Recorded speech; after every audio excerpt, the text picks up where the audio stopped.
morning, everybody. It's Monika from Inspired and Intentional, and I am filming an introduction video, but I'm kind of going to do it as like a day in the life so that I'm not just sitting and talking at you from a camera perspective. So we're going to just film as I'm going throughout my day and talk about different topics on the verbal menu as we go throughout the day. And we're starting right now with just some getting ready because I'm going to go to the gym, stop at a quick store, and get my day started like that. And so I figured what better time to give you a rundown on the who, what, where, why, when, how of inspired and intentional. So I think inspired might speak for itself, but I am an artist and an art life coach and a very creative person. So one of my goals in life is to live inspired, searching for that inspiration, looking for that creativity, expressing myself creatively in whatever way that means, be that artistic, be that chefing up a new meal, be that trying new makeup looks or creating a new workout routine, literally just anything where you use the creative side of your brain.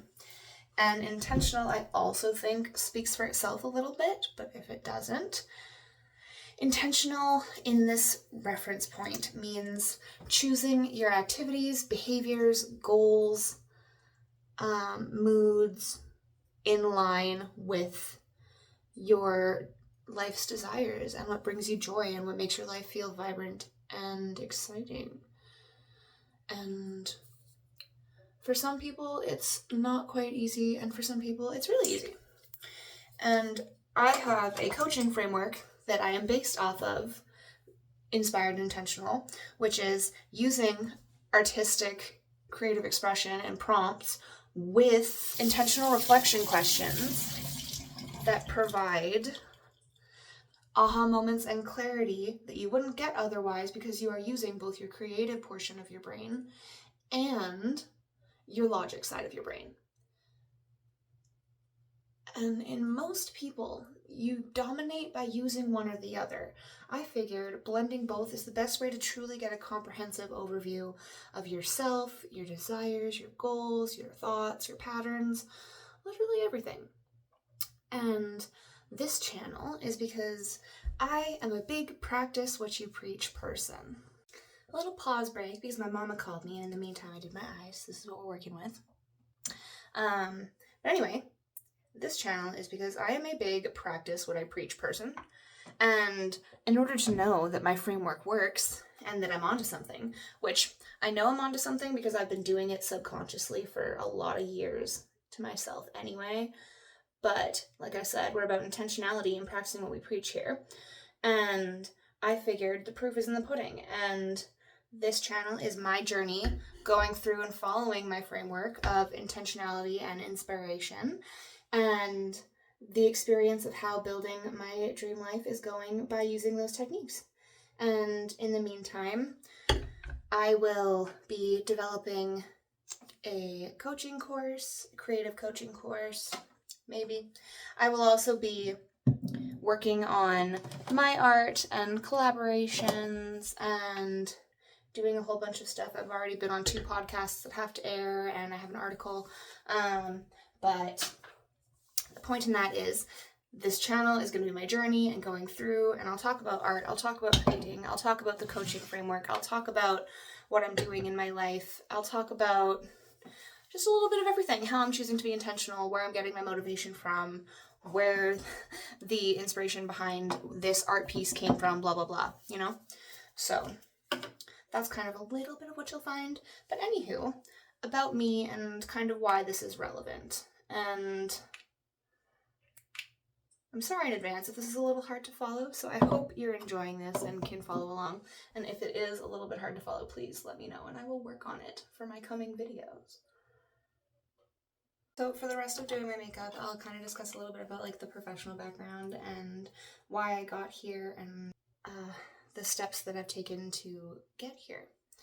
So right out of high school, I jumped into being a preschool and infant teacher for early childhood education. And I believed that it was super fulfilling because I was helping people and I was somebody who cared and was passionate and was good at it, taking care of people's children in a loving, compassionate way. And while I was good at it and enjoyed it for a little bit, it wasn't what I saw myself doing long term. The reason being because I know myself, and I know that because I want a family of my own one day, it would be too much to do that and be with children every day for my job. And I just knew that I didn't have the potential to take it where I wanted it and as big as I wanted to go, which is totally fine. And I totally respect and value people who choose to do it, and that's what they love and that's what works for them. But it wasn't for me. So while I was doing that, I decided that I would take a personal training fitness course, and I quit childcare to start working in that.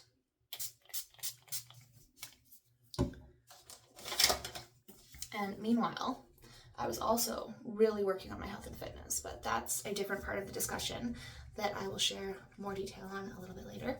And then I started working in group coaching and fitness at a place in my city, and I was really good at that too. But my body decided to tell me that I had to stop and try something else. But while I was down and trying something else, again, I'll go into why I was down and a little bit more information on that a little later, I took an art life coaching course. And that's where I decided to come up with that framework of using creativity and logic to really just boost your status, get to know yourself, and chase your dreams and goals. So, from a professional aspect, that's where she's at. I am going to go to the gym now, so we'll discuss the rest kind of in the car and maybe at the gym. It is a good thing that was not recording because I had to run back inside and outside like 4 times because I forgot headphones, and then I forgot pre-workout, and then I forgot stuff. But anywho, we are on our way to the gym now. And while we're on our way to the gym, I'll discuss kind of the health situation and why I'm going to the gym and what that looks like for me. So I used to look like this, and obviously I don't look like that anymore. I was super proud of myself for obtaining that body, for getting that body, for being that health-minded and conscious. And like I said, that was kind of paired with the time where I was working as a group fitness coach, and I was doing that all day, every day. And then about a few months into living that life and doing those things and being super fit and healthy, meanwhile, I was going 7 days a week. I was going a little bit hard. And my body wasn't ready for how hard I went. So I was going 7 days a week for at least 2-3 hours a day, and I was pushing my body too much, and I worked at a gym. So yes, I was jacked and I looked really great, but I wasn't necessarily healthy about it, and it was too much, especially because I have chronic issues and chronic diagnosis, chronic pain, and all that stuff. So my body said no. I hurt my knee, and I got sober after gardening, if you will, and I realized that I have an issue where I don't realize that I'm having a symptom or an abnormal feeling in my body unless somebody tells me that it is abnormal and they do not experience the same thing. So while I was telling people about how I felt with my knee and my back, I mean, obviously people don't feel the same way I feel about my back because they don't have rods in their spine. But people were telling me that they just didn't feel that way about their joints, and that led to me having to choose. I'm not going to say I had to and make it seem like it wasn't a choice. It was a choice to stop working out and altogether and focus on my health in a different way, which was getting health referrals to specialists, learning about my body. I really, really, really wanted to learn about my body before I broke it further, before I continued training. And in Canada, the wait lists for specialists like that are forever long. So it is a 1.5 almost 2 years later from actively getting those referrals and stopping working out, and I still haven't seen the rheumatologist or the stomach specialist, and I decided that I didn't want to wait and postpone any longer.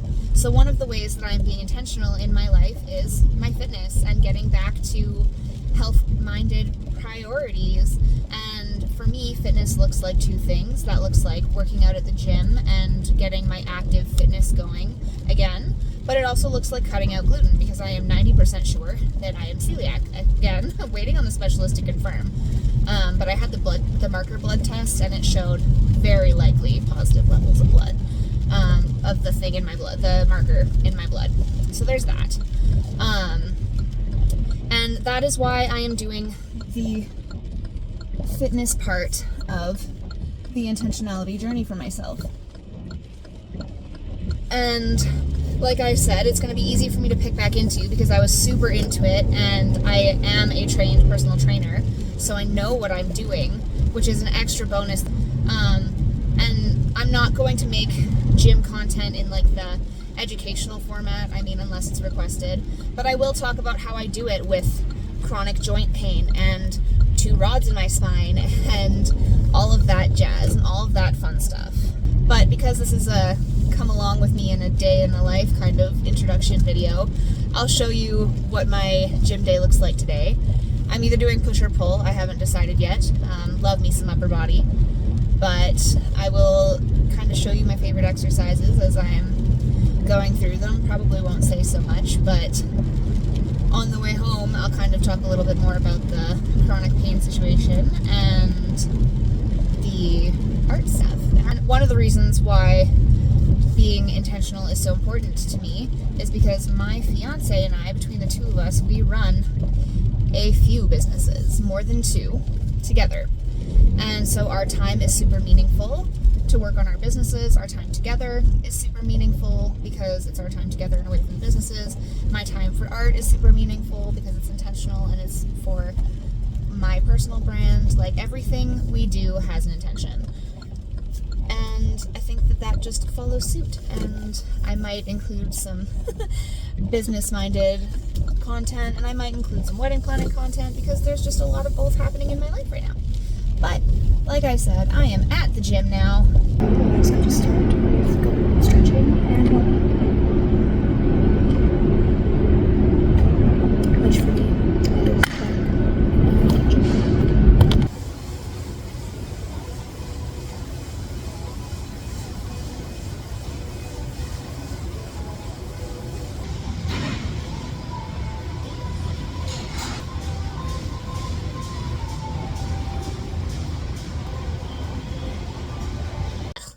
that was a good workout. I am, like I said, I'm on my 2nd week back at working out after a year off hiatus, and I can't wait to start seeing results again. Like, terrible room for flexing, but there's still like nothing there yet, so I'm super excited to be strong again and feel good. So after the rest of endorphins, after the gym, I felt like I might just say that a little bit. Now I am off to go grab hair supplies because my mom is going to help me dye my hair sometime shortly. Post-workout protein. So I'm going to run and get that, and then I will tell you guys about the art side and kind of the other parts of the channel that you'll find here. But first I figured I would just, before I get on my way, tell you a little bit about the scoliosis part of the journey, because I've alluded to it, and the health part. So ever since I was 10, I got diagnosed with scoliosis, and it was a whole journey. But at 18, I realized that I couldn't work a 4-hour shift without needing over-the-counter, like prescribed, under-the-counter? Whatever, prescribed pain medication, and I knew at 18 that I didn't want to live that way. And I signed up for the surgery. I'd always been scared of it, and now I have 2 rods and 36 screws in my spine. A year after surgery, I was lifted of all restrictions, and I was cleared to do whatever I wanted, and I started my fitness journey, which led to then fitness coaching and all of that jazz. But when I hurt my knee and I had to stop, like I said, I stopped gardening, I realized that I had widespread joint pain and things that were really not normal. And in doing so, I also realized that I had tummy things that weren't normal, which led to the potential celiac and the rheumatology appointments and things that I'm waiting for. And 2 weeks ago, I got sick of waiting. I got sick of waiting for the medical appointments. I got sick of not doing anything. I my fatigue was getting worse because I wasn't doing anything with it and with my body. And I'm the kind of person that, like, my two big passions in my life are keeping my body healthy as I can, and strong and fit, and the way I perceive myself to be beautiful, and creative expression and art. So that's why that's what you're going to find here. That's why my framework is built around that. And art has been there, and fitness in my adult life. I wasn't an active kid, but in my adult life, both of those things have been the pillars of my personal growth, my fitness growth, my development, the way I process my feelings, the events in my life, and literally the structural foundations for everything. So I'm excited to get back at it, and I'm excited to be doing it again, and I have to start slow. I used to deadlift 280, and I planned to keep going harder and get stronger. And now I'm back at starting real slow just to let my joints ease into it. I didn't deadlift today, so you didn't see that, but it's my favorite move, so. Now is the part of the day where I get some work done, so I am at my desk. I am self-employed for my day job, and I work in the financial space, and that's also one of my partner's businesses. And then I also do social media assisting for a YouTube creator, and so I'm going to be focusing on those two things for the next little bit, but once I'm done that, I will pick back up the camera when I start doing some art. Also, that's not garbage. That is my wedding flower bouquets. They're just in the garbage bags so they don't collect dust. For reference, in case anybody's wondering, I don't just keep a bag of trash in my office. It's like 3 o'clock, and I'm on to the portion of my day that I get to focus on artwork. And right now I'm working on 2 pieces of fine artwork for my collection of pieces that I'm working on right now. One of them is for a collaboration, and one of them is just because it's joyful and I want to. Fine art that I do is purely because it lights me up and inspires me and helps me stay grounded, and it's like an act of mindfulness for me. But I also know that the art that I do for my fine art series and collection is not what I do when I'm processing or when I'm working through art with a client, especially a newer client. And I don't have the same reflection aspect that I do with the actual coaching framework as I do with this. This, I don't really ask myself questions other than, does that look really pretty? Yeah or no? One of my big methods that I do is I use a piece of live wood and chisels or whittles or whatever they're called, and sanders and acrylic and soon to be resin. I just ordered new art supplies, which is exciting. But this whole series, my whole fine art series, is about glimmers and strength and what makes people feel inspired, what makes their soul light up, stuff like that. I'm honestly not quite sure what else to say about it at the moment other than going into pieces that I've already finished, but I don't want to do that because I have separate videos planned for that. I would like to say that it is very nice to virtually meet you all, and thank you for taking the time to watch my video. I'm sure there will be more, and hopefully I will see you again, and if you have any questions, feel free to ask in the comments. Have a great day!